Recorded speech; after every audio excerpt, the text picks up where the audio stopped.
Bom, antes da gente examinar o próximo efeito secundário, ficou faltando tratar de dois pontinhos aqui específicos. Primeiro, a regra do artigo 494. O que diz o 494?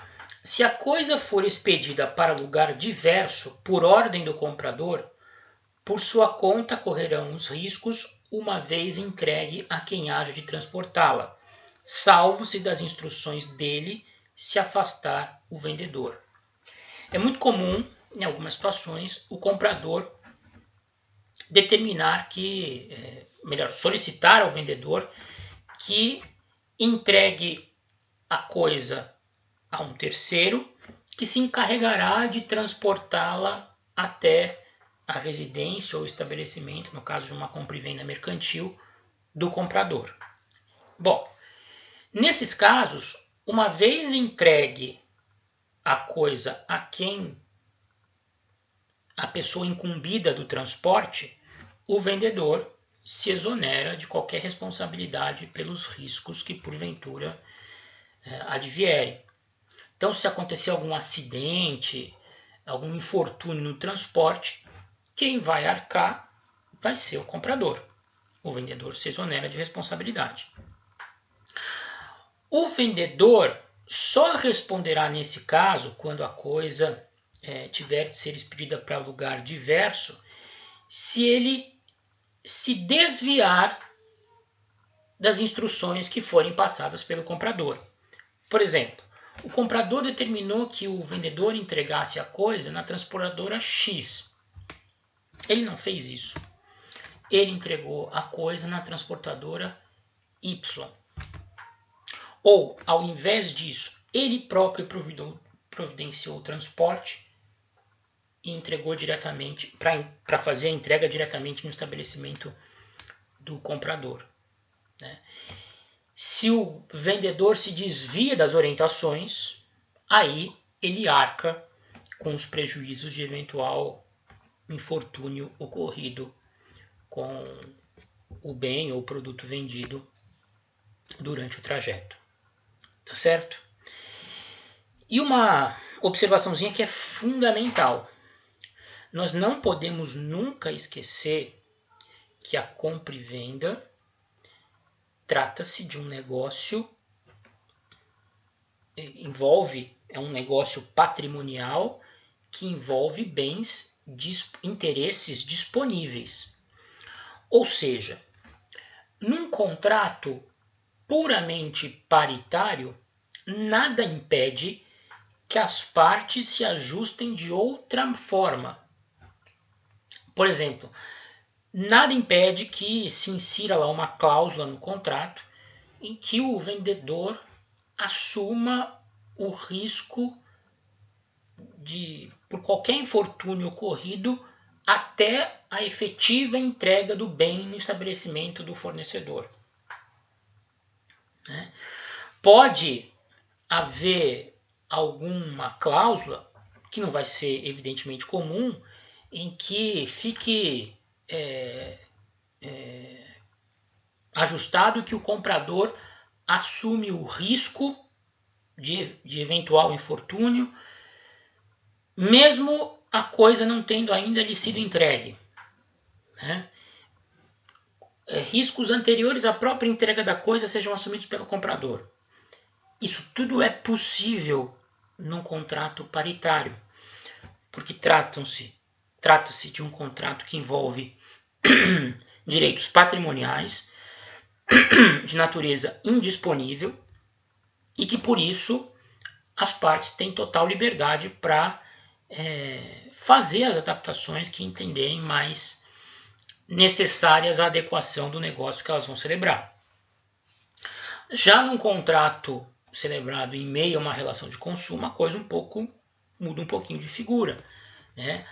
Se o texto da lei assegura para o comprador, consumidor, uma prerrogativa, uma garantia, numa relação de consumo que envolva a celebração de um contrato de adesão, essa prerrogativa não vai poder ser retirada do consumidor sob pena da cláusula ser eventualmente considerada nula por estabelecer alguma obrigação iníqua, colocar o consumidor em desvantagem exagerada.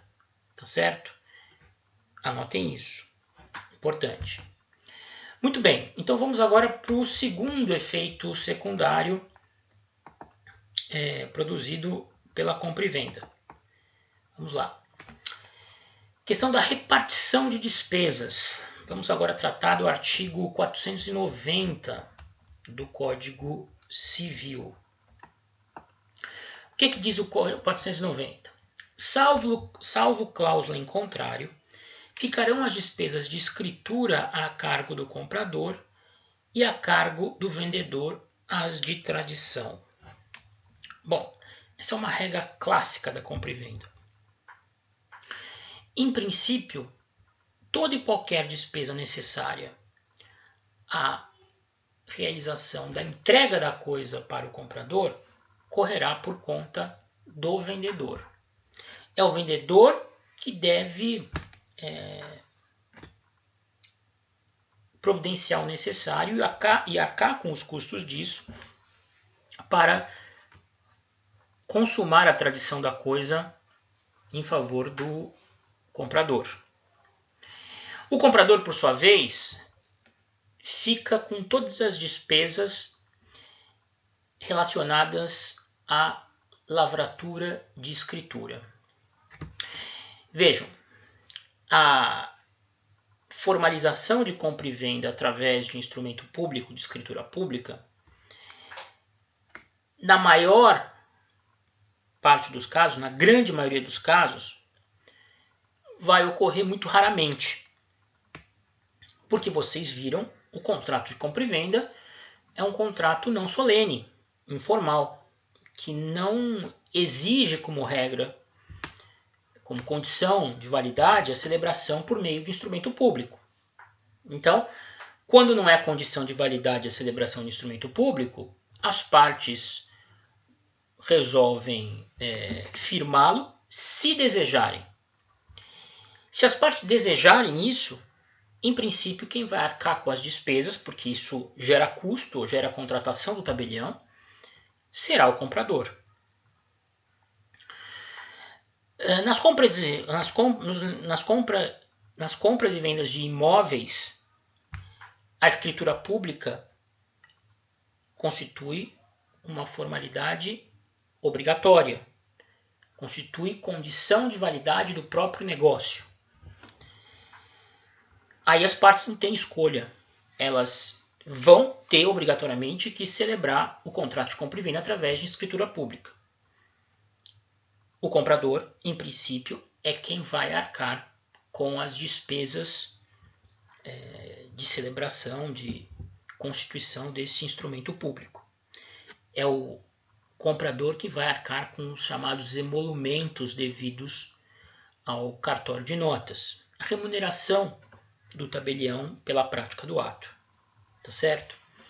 Agora, vejam que aqui o código é explícito no sentido de que, salvo cláusula em contrário, ou seja, nada impede que as partes estipulem de maneira distinta.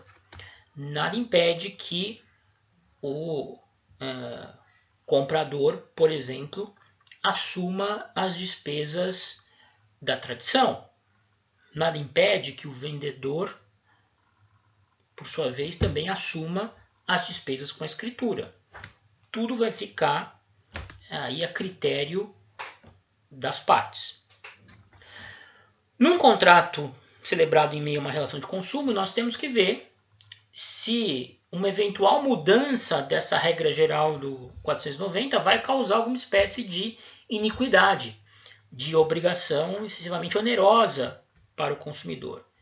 Se isso for verificado no caso concreto, essa cláusula que muda a regra geral do 490 pode vir a ser declarada nula. Tá certo? Espero que tenham entendido. Terceiro efeito secundário.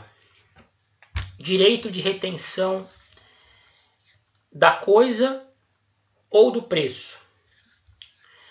Bom, na compra e venda celebrada à vista, vocês sabem, as obrigações, além de recíprocas, são de execução simultânea.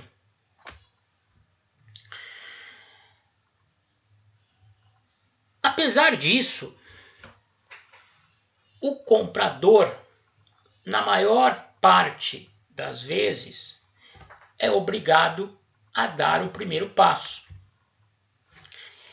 É o comprador quem primeiro transfere o dinheiro ou paga em espécie, para que em seguida o vendedor lhe entregue a coisa. Então, a despeito da simultaneidade, há uma ordem natural, geralmente observada por comprador e vendedor nos contratos de compra e venda. Geralmente é o comprador que primeiro deposita o dinheiro, transfere para a conta do vendedor, paga em espécie, no aguardo de que logo em seguida o vendedor lhe entregue a coisa.